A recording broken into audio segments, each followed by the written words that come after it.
Munaasabaddan ayaa waxay ahayd mid si weyn loo soo agaasimay isla mar ahaantaasna lagu soo dhaweynayay looguna xog waramayay Boqor Cismaan Aw Maxamuud Buurmadow oo maalmihii u dambeysay booqasho ku joogay magaalada Ankara ee caasimadda waddanka Turkiga ayaa munaasabadani waxaa soo agaasimay jaaliyadda Soomaaliyeed ee magaalada Ankara waxaana boqorka halkaasi looga warbixiyay dhibaatooyinka iyo weliba caqabadaha haysta Soomaalida ku nool guud ahaan dalka Turkiga gaar ahaan magaalada Ankara. ugu horeyntii halkaasi waxaa ka hadlay gudoomiyaha jaaliyadda Soomaaliyeed ee magaalada Ankara isagoona halkaasi ku soo dhaweeyay Boqor Cismaan Aw Maxamuud. anagoo waxgaradkii magaalada ilaa halkan isugu nimaano soo dhaweynta Boqor Cismaan Aw Maxamuud Buurmadow waa boqorka boqorada geeska Afrika. waxaan ku leenahay boqor waxaa caawa la joogtaa soo dhaweyntii Ankara airportka aan kugu sameynay sidii aan ku ballan qaadnay waa inoogu suurowday. magaalada Ankara dadkaan hadda ku muuqdo ka badan joogto ilaa 12,000 oo Soomaali ah isugu jirto arday ganacsato hooyooyin waayeel iyo carruur iyo bukaan intaba. farxad weyn ay u tahay inaan maanta waxgaradkii magaalada ee halkan ugu soo dhaweeyaan Ankara. muddo shacabka Soomaaliyeed ee ku dhaqan Turkiga gaar ahaan Ankara waxay aad u qabeen in ay la kulmaan boqoradooda madaxdooda. waxaan nasiib u yeelanay dhowr isbuuc ka hor in madaxweynihii la doortay Xasan Sheekh Maxamuud jaaliyadda iyo Soomaalida ku dhaqan Ankara uu la kulmo warbixin iyo ku saabsan Turkigana aasinay. adigana maalintii ay imaatay ilaa hadda warbixino waa lagu soo gaarsiinay.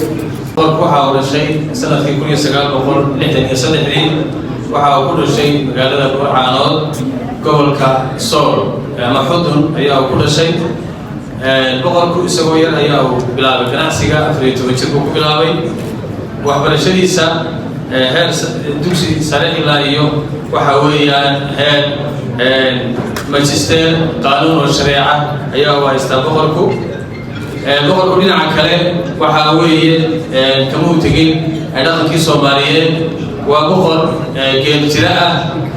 waxa uu boqorku leeyahay ilaahay haddii waxa lagu tilmaamaa shakhsiyaadka Soomaaliyeed ee maanta ku geela ugu dhaqida badan ama hantida geela ilaahay ku manaystay. waxa uu sidoo kale leeyahay boqorku fardaado badan oo geelaasi lagu dhaqo. boqorku waxa uu u soo gudbay dhinaca boqornimada ama madax dhaqameedka isagoo ka bilaabay hindisihiisii nabadeed dhisidii Somaliland. waxa uu sidoo markaasi isagoo sii wada hindisaha nabadeyn uu ka qayb qaatay sanadkii 2000 ilaa 2003 nabadeyntii maamulka ama dowlad goboleedka Puntland. boqorku waxa uu sidoo kale qayb weyn ka qaatay nabadeynta geeska Afrika inagoo ka bilaabayna Ethiopia. waxa uu in badan nabadeynta ka qayb qaatay beelaha walaalaha ee Soomaaliyeed ee deegaanka Soomaaliyeed ee Ethiopia. boqorku halkaa wuxuu u gudbay qaaradda Afrika isagoo noqday markaa loo doortay xogayaha guud ee boqorada qaaradda Afrika. waddanka Liibiya loogu doortay xogayaha guud ee boqorada qaaradda Afrika. sida aad nooga ajiibtay aad iyo aad ayaad ugu mahadsan tahay. waxaan ku leeyahay boqor waxaan rajaynayaa maadaama aad tahay boqorkii geeska Afrika inaad wax badan oo caqabada oo ka jira Turkiga fadhiibahooda iyo xaaladahooda aad naga gaarsiin doonto dowladda Soomaaliyeed. farxad noo ah inaad soo dhaweyno Boqor Cismaan Maxamuud Buurmadow. media waa kaa daawan jirtay waa ku faraxsanayn tegitaankaagii aad international meelo badan oo caalamka ka mid ah aan kaa maqlaynay. bay Liibiya ka mid ahayd ugu horreysay. meelo badanna aan ku maqalnay magacaaga adoo matalaya boqor geeska Afrika ama boqor Soomaaliyeed. sharaf bay noo tahay wax ugu faano weeye. mudane boqor cusmaan maxamuud aw buurmadow boqorka geeska afrika waxaan maqlay arrimo badan oo soomaaliyeed oo ku xiran dhinaca ahlu xalli wal caqdiga inuu aad uga shaqeeyey sidaas ayaa igu maqla marka waxaan leeyahay dhammaan ahlu xalli wal caqdiga sida maxamuud aw cusmaan buurmadow sidoo kale u shaqeeya munaasabadani waa tu soo dhaweyn ah waa tu farxad ah waa tu marxabayn ah waa tu aan ku weyneynayno oo aan ku salaamayno boqorkeenna sharafta badan leh dadku waa inay dadkooda macnaha leh ay isbaraan meeshuu ku noqday boqorka geeska africa waxa weeye aan boogeyn waxa weeye in la xusay u baahan tahay oo in buuq laga qoray u baahan tahay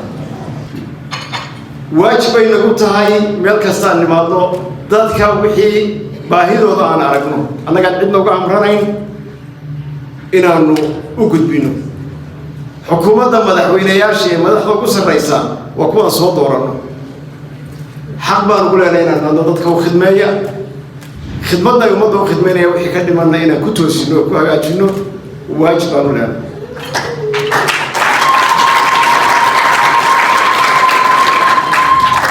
shacbigaanu waayeelka u nahay inaanu baahidiisa ka shaqayno inaanu qaadhaankiisa ka shaqayno inaanu waxbarashadiisa ka shaqayno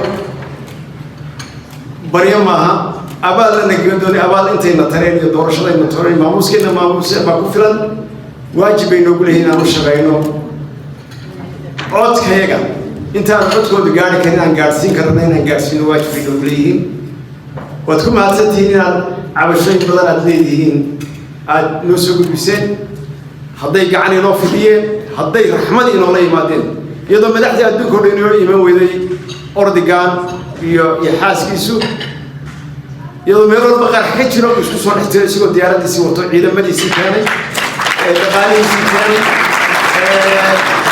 waxaynu ku wareejinay inagoo caafimaadka dhib ku qabna dhakhaatiirtii baynu ku wareejinay iyana ganacsi bay ka sameeyeen dekedeennii baynu ku wareejinay qalbiga ummaddu ama dal waa wadnaha waa dekada iyo madaarka labadiba iyagaynu ku wareejinay fiisayaal ma weydiino waynu soo dhaweynaa hudheeladii bay ka furteen dakaale yaa iskale dakaale turki baa iskale makhaayada cuntadaydi de ilaahay baaba lala garnaqsaan leh de ilaahu saa sidaa ya waa walaalaha weeye dad xun maaha waa dad wanaagsan waynaynu u sheeganaa inteena khaldan annaadno siyaasaddu waa dhabarka iyo xogaan kuu xoge haddaanu si idiin fududaynay haddaad dalkay ka ganacsanaysaan madaxdeenna laga rabaa madaxdeenna ayaa laga rabaa inay intaa